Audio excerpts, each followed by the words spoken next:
Good afternoon to you. Welcome to this special edition of KXAN News at 4. We will bring you today's new episode of Jeopardy at 4:30. I'm Sydney Benter. I'm Robert Hadlock. We're going in depth in the latest for the search for the serial bomber who has killed 2 people and injured 5 others. Today, 2 new packages are at the center of the serial bombing investigation. One of them exploded, one did not. And here's what we know so far.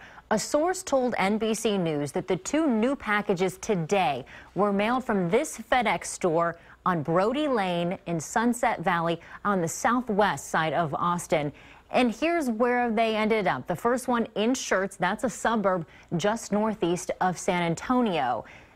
And the Schertz package, here's what we know about that one. It exploded while it was being handled by a FedEx employee.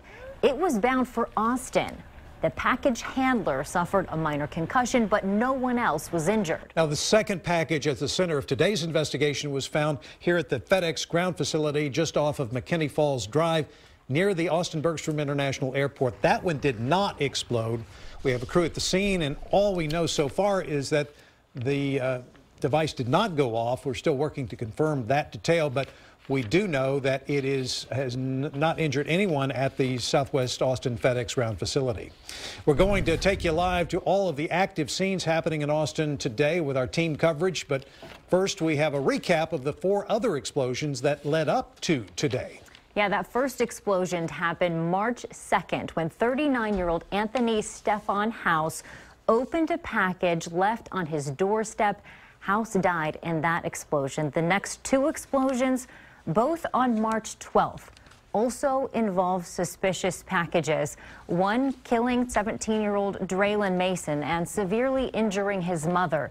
The other injuring a 75-year-old woman. And then 2 more young men were injured over the weekend. That's when a bomb went off in the southwest Austin neighborhood of Travis Country. And rewards now total $115,000 for a tip leading to the arrest of the person or persons responsible for the explosion. And now back to today's events. Investigators tell us they think both suspicious packages discovered at 2 separate FedEx locations were mailed from the same store location in Sunset Valley. KXAN's Alyssa Gord is there live with more. Sydney and Robert, I've been out here since this morning watching along. The 2 newest things that we've seen recently are that all day we've been watching folks from the FBI head into this FedEx store. Now we are watching them start to bring a few things out. They've been bringing bags and boxes, presumably evidence. Additionally, one of the things that we've learned, Aaron Cargile, one of our reporters here, has been surveying the businesses that are around this area. Several of them reported that law enforcement have come to their stores asking them for surveillance footage or information in connection to these packages as well. Now, we know that Sunset Valley police are here. They're kind of helping to lock off the perimeter of this busy shopping area that a lot of people are coming to while the FBI investigates. We've also watched on today as the FBI have brought in different things, everything from cameras to tape measures to size up and check out everything from the doors to the actual items that are inside the FedEx. So that's what we've been watching along all day. Alyssa, we heard word that maybe the investigators were measuring some of the door frames out there. Have you seen that? Yes, Sydney, we have. We saw them first measuring the door frames earlier this morning. And when they initially were doing that, we kind of thought that it might be sort of a height or an entryway thing. And so I reached out to the FBI, reached out to their communications and asked them, you know, why are they measuring these door frames? And they responded back and said they can't release any details about their active investigation right now. But we did see them remeasuring the door frame later on this afternoon, just recently, maybe about an hour ago. I also spoke with Sunset Valley police who were on scene. They couldn't say for sure about why they were remeasuring the door, but they said it's plausible that it's a possibility that they're checking to see about the height of what the suspect would have been. And just so we're clear, do we have any information that the FBI has a picture of the person who took those boxes into that store? You know, Robert, that's a great question. Our colleague Aaron was going around and surveying the businesses, and one of the businesses mentioned that they believe that one of the federal agents who was surveying them showed them a photograph, but we've only heard that from one person at the businesses, and we'd like to really get some more input from the other businesses to see if that's consistent with what they've been hearing and also what folks in the area are hearing as well. We'll update you as soon as we get that, and Aaron is working on that right now, so hopefully we'll be able to bring you more.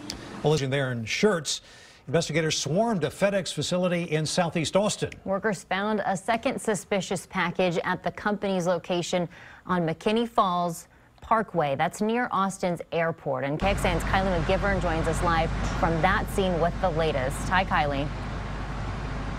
Hey guys, yes, we got our last update a little while ago now, and not a whole lot of information was given out. What they told us at the time is that they are treating this with an abundance of caution. So when they got a call about a suspicious package, they are not giving details about who that caller was. They responded immediately. They also brought in a bomb team. They brought in other federal investigators because obviously with everything going on, you can't be too careful.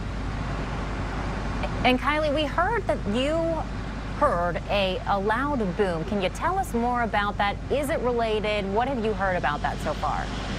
Yes, thank you for asking that, because we do want to update people after we had given an update on our noon show. And one of our photojournalists and I went to the other side of the FedEx building. This was when we had heard reports that they may be detonating the suspicious package. I can tell you that both of us, and we listened back on our camera, we did hear a loud boom, but I checked with APD because we don't want to put information out there without knowing what it really is. And they said that that boom that we heard was not related to the suspicious package. So we do want to say that, you know, we did not make any assumptions. We just reported what we heard.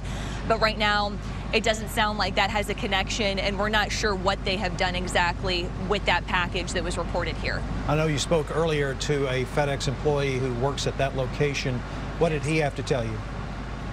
Yes, so he was here early this morning. Of course, that's when it was called in. And he said very quickly they told everyone to get to the middle, and then everyone quickly walked out of the building. And just to kind of describe the sense of urgency that he conveyed, I mean, they walked out, they did not grab their belongings. He said his keys are still inside, so he has not been able to get to his car. They left their jackets. He described it being cold out this morning. And I say those details just so you realize how quickly they wanted everyone out. He said it was about him and 60 other employees, and they were not given a ton of information except that they thought that it may be connected to some of the other package explosions that we've been experiencing. And he said working at FedEx, obviously that goes to your mind with everything that we have been covering these last few weeks.